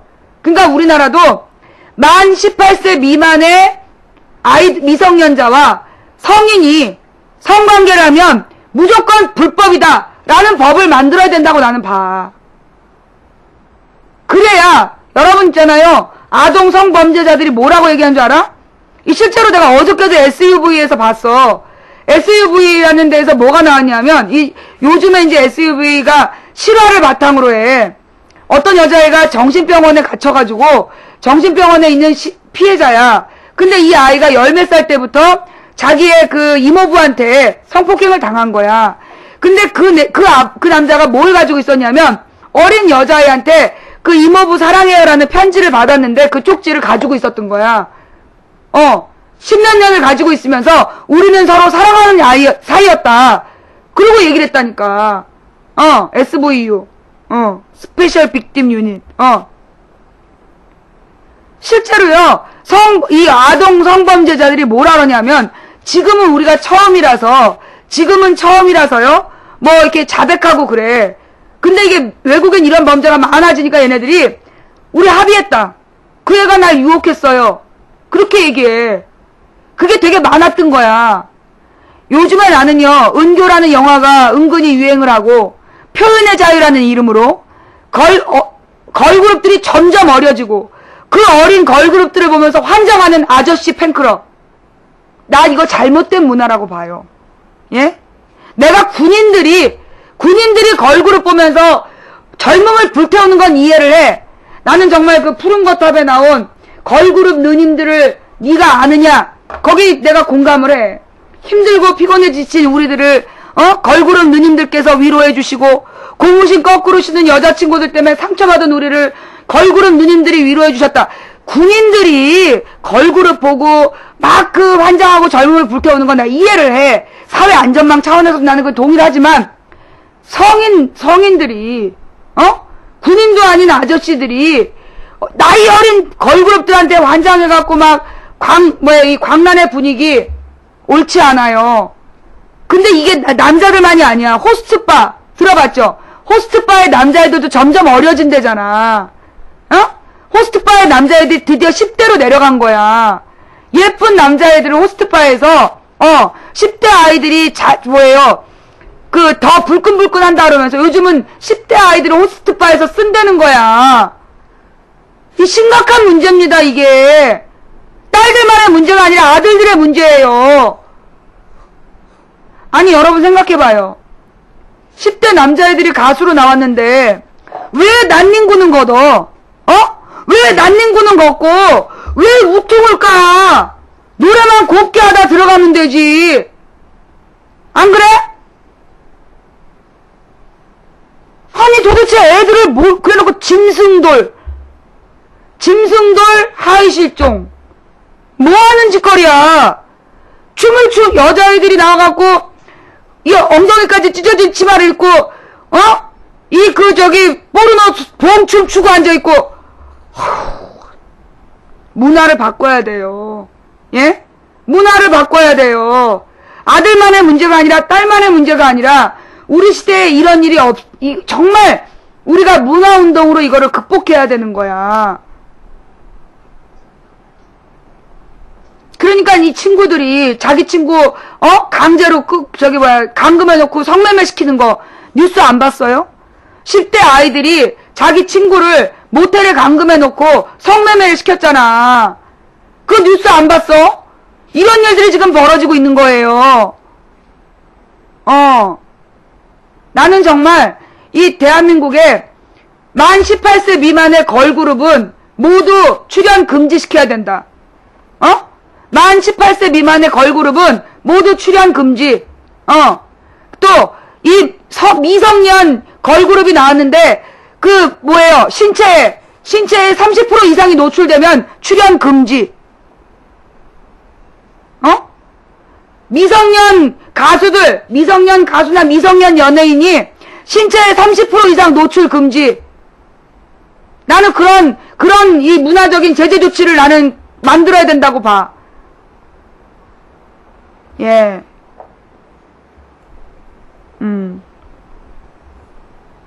그럼 신고해, 미친년아?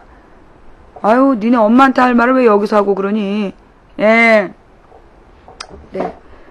통금을 부활시켜? 그건 아니지! 통행금지를 부활시키는 건 아니지! 예. 아니, 근데요, 이 얘기하니까 떠올라. 여러분 있잖아요? 우리가요, 아이들에게 교육을 잘해야 되는데, 첫째, 우리가 정말로 잘못된 인식을 바꿔야 돼. 며칠 전에도요, 이제 그 텔레비전 나온 얘기야, 뉴스에. CCTV인데, 여자가 이렇게 술 취해갖고 비틀거리면서 걸어가는 장면이 나와. 그 다음에 웬 남자가 그 여자를 막 따라가는 장면이 나와. 그게 이제 범행 직전에 이 CCTV야. 그러면서 여자가 술 취해서 걸어갔기 때문에 두 남자한테 끌려가서 성폭행을 당했다. 그게 뉴스 내용이야. 그 봤죠? 그죠? 자, 그러면 술 취한 여자를 본 모든 남자가 성폭행 의지를 느끼나요? 반문을 해봅시다. 밤늦게 돌아다니는 여자를 보면 모든 남자가 성폭행 의지를 느끼나요? 술 취한 여자를 보면 모든 남자가 성폭행하고 싶은가요? 아니에요. 이게 무슨 얘기냐? 성범죄의 피해자가 노출을 했겠지. 술을 먹었겠지. 마찬가지로 엄마가 딸 관리를 제대로 못했겠지. 그거는 정말 야만적인 의식이에요. 대부분의 정상적인 남자들은 그런 여자가 있으면 저러다가 혹시 사고가 날까봐 걱정을 해야겠지. 그게 사람이지. 술 취한 여자를 보고 성폭행을 해야 된다. 그렇게 생각하는 남자는 전 국민 한 2%밖에 안 된다고 봐. 국민 중 2% 정도밖에 안 된다고 봐. 그런 범죄자는. 근데 우리는요.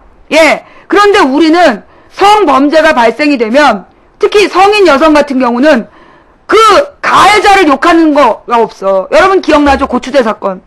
고추대 사건 기억나잖아. 고대 의대에서 남자애들이 그 한 여자 그 자기 동급생을 성추행을 했잖아. 그래놓고 그 남자애들의 부가리 잘 사는 집 애들이라며.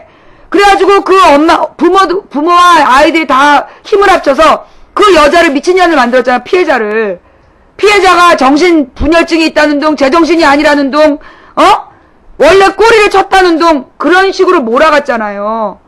기억나죠? 결국 그런 식으로 몰아가는 여론조사를 했던 그 가해자의 엄마와 가해자가 둘 다 형을 추가받았어. 근데 이게 우리가 문화적으로요, 성범죄에, 아니 어제 같은 경우 어떤 개새끼가 아이를 갖다가 성폭행을 했냐, 그 새끼를 찢어 죽여라라고 욕을 해야 되는데 어떻게 밤새도록 아이의 엄마 욕을 하냐고. 그 애 엄마가 범인한테 팔았어? 밤에 일하러 갔다 온 엄마를 밤새도록 욕하는 문화가 어디서 만들어진지 아세요? 이게 우리나라에서는요, 성범죄가 발생하면 가해자를 두둔하고 피해자를 병신 만드는, 피해자를 비난하는 문화가 있기 때문이에요. 네. 그 문화를 바꿔야 돼요. 가해자를 죽여버려야지. 가해자를 잡아가지고 그런 범행을 저지르면 짐승이다로 몰아가야지. 왜 노출을 하고 다녔냐? 왜 밤늦게 다녔냐? 그런 얘기를 해요.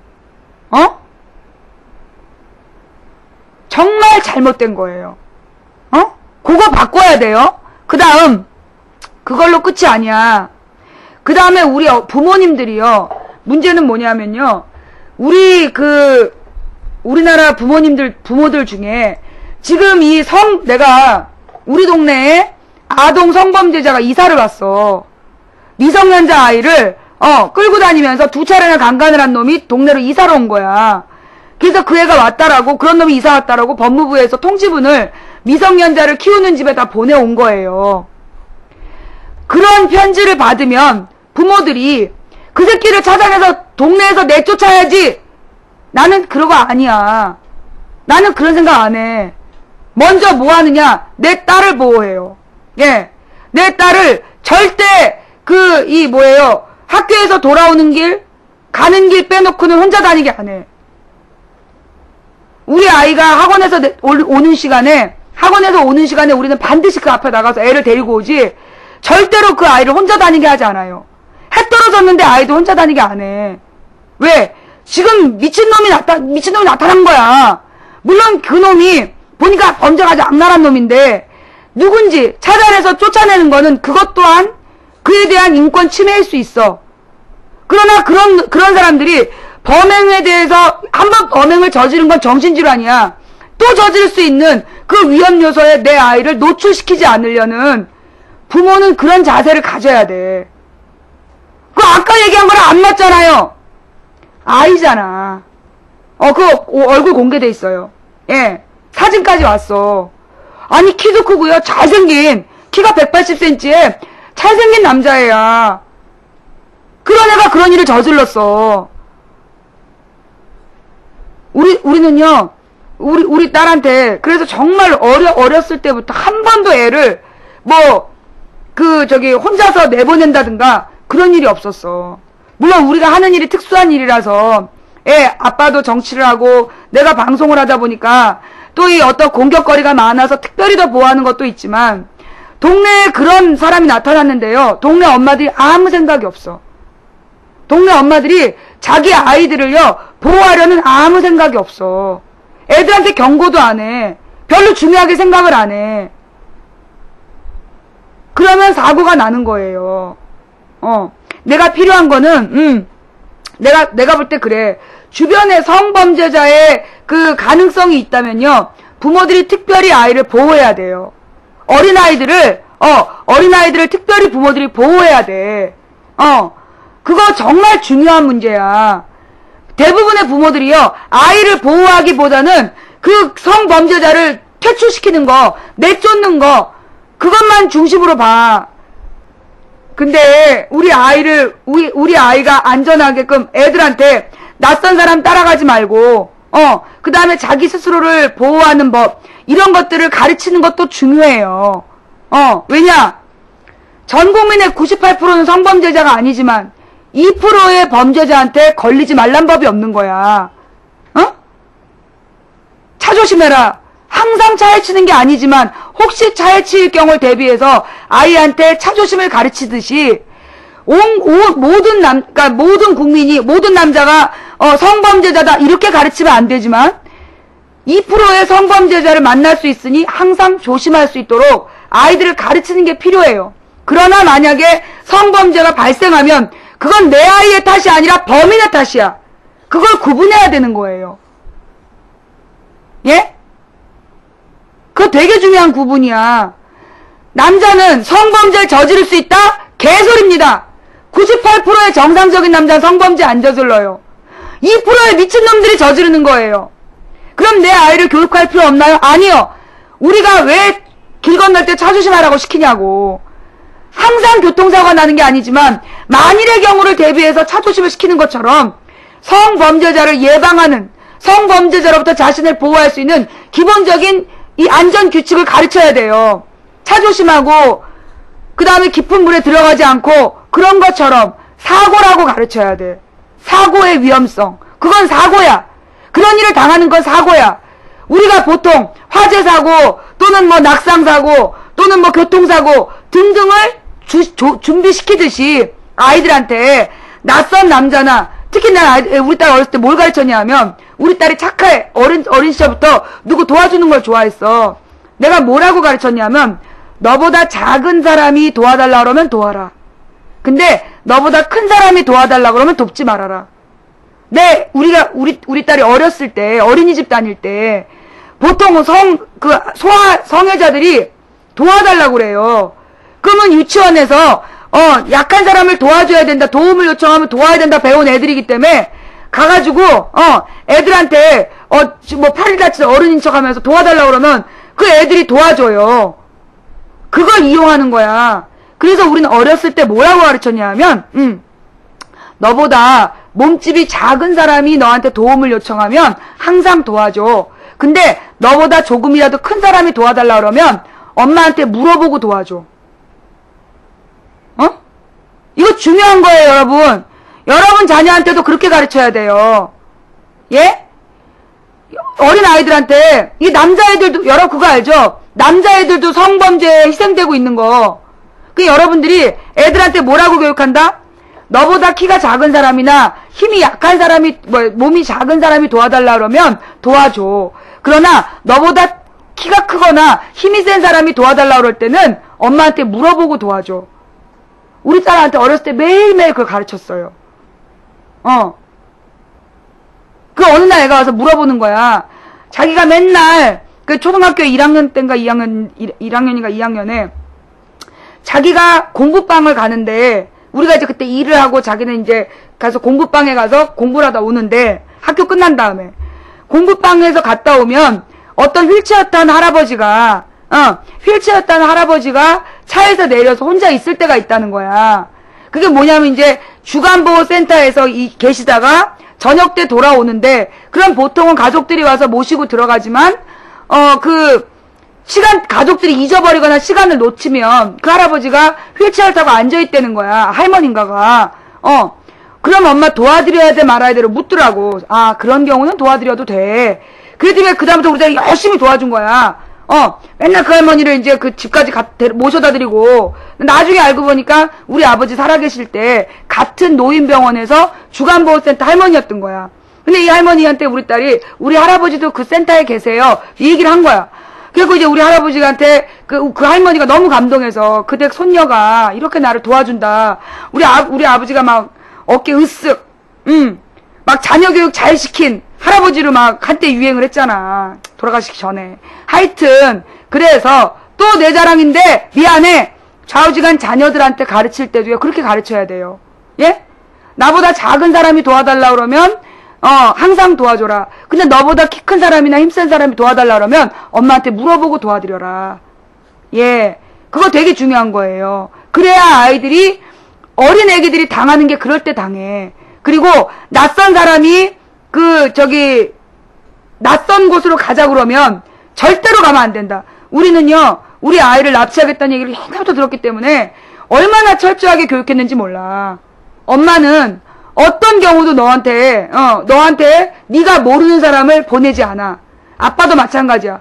엄마나 아빠나 어떤 경우도 너한테 네가 모르는 사람을 보내서 너를 데려오게 하지 않아. 절대 믿지 마. 엄마 아빠한테 전화가 돼서 확인될 때까지 그 어린이집이나 공부방에 있을 때 엄마 아빠가 아닌 다른 누군가 너를 데리러 왔을 때 절대 따라가면 안 돼. 엄마하고 확인하고 엄마한테 전화하고 아빠한테 확인해서 그 다음에 움직여. 우리 집만 힘든 게 아니라요. 여러분도 애들을 그렇게 키우셔야 돼요. 여러분 놀라운 결과 알려드릴게요. 아동 성범죄 피해자의 가장 많은 가해자가 누군지 아세요? 아동 성범죄자 가장 많은 가해자가 누군지 아세요? 가해자 중에 가장 많은 비율이 친아버지예요. 어린이 소아 성범죄자의 그 제일 많은 범죄자가 친아버지야. 그 다음이 친인척이야. 모르는 사람한테 당하는 경우는요, 극히 드물어요. 아세요? 제일 많은 범죄자가 아버지고요. 그 다음이 친인척이에요. 예. 그리고 나서 그래서 대부분의 성범죄자가, 아동 성범죄가 묻혀지는 이유가 집안에서 벌어지는 일이기 때문에 밝히지 않고 넘어가. 또 이 친인척이기 때문에, 하늘빛 물빛님, 가려진 친일님, 망디님 감사합니다. 내가 옛날에 알던 한 사람이 자살을 했어요. 자살을 한 이유가 뭐냐면 어린 시절에 친척한테 성폭행을 당한 거야. 근데 그걸 가족들이 다 알아. 그런데 이 아이는 명절 때마다 그 친인척을 만나야 돼. 도저히 견딜 수가 없어서 십몇 년을 괴로워하다가 결국은 자살을 했어. 실화야.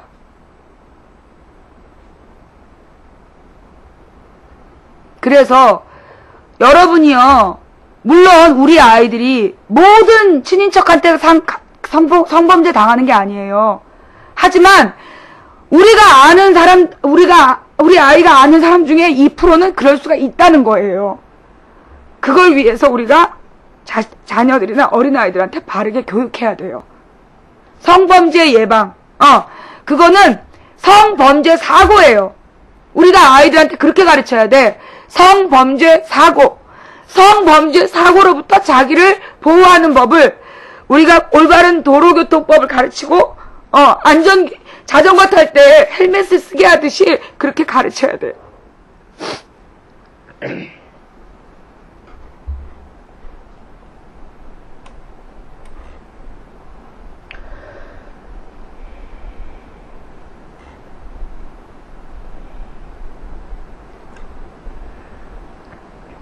음악 하나 들고 갈게요.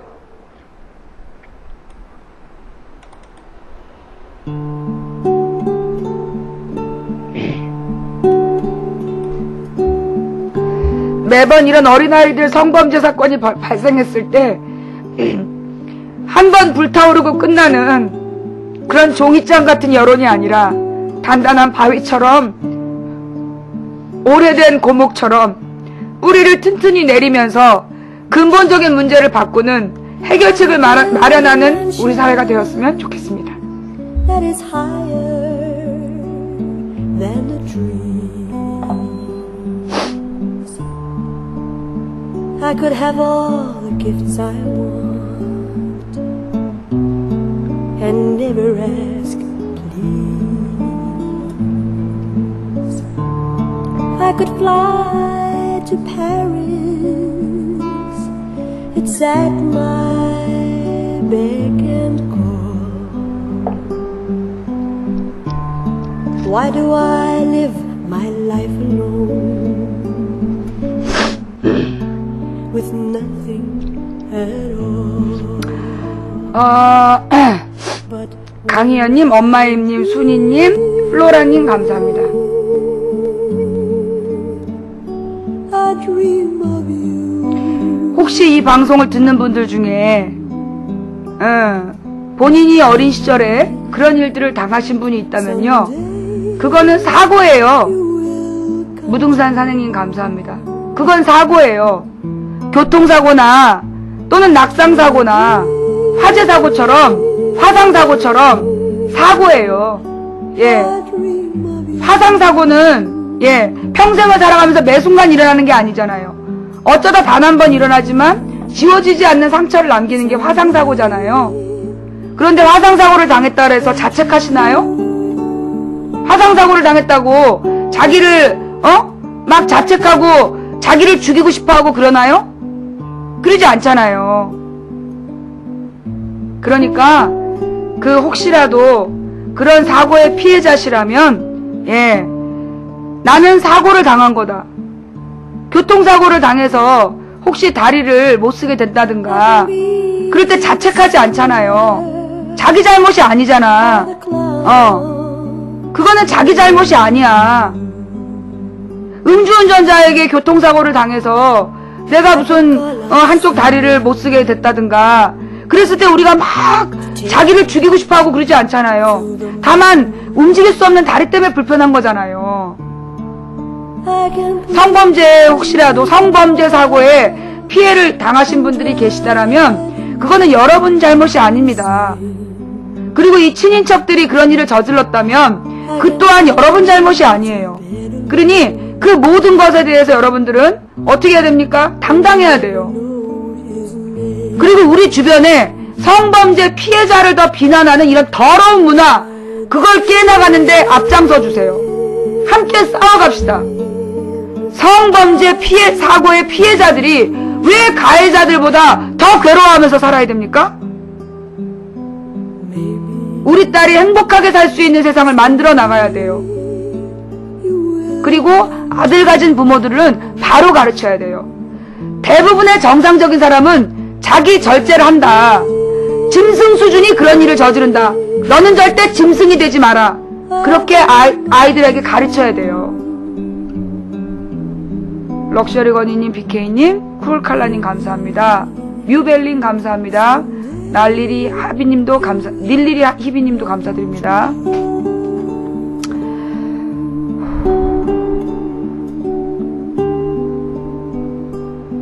그렇죠. 짐승은 안 그러죠.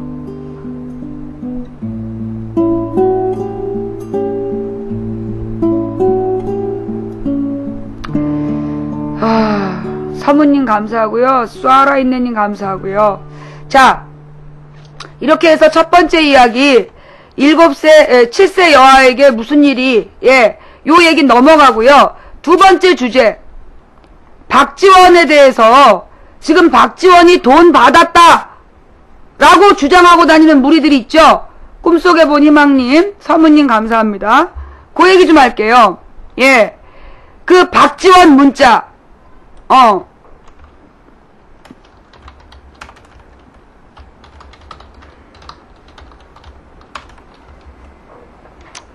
어저께 나온 뉴스가 뭐였냐면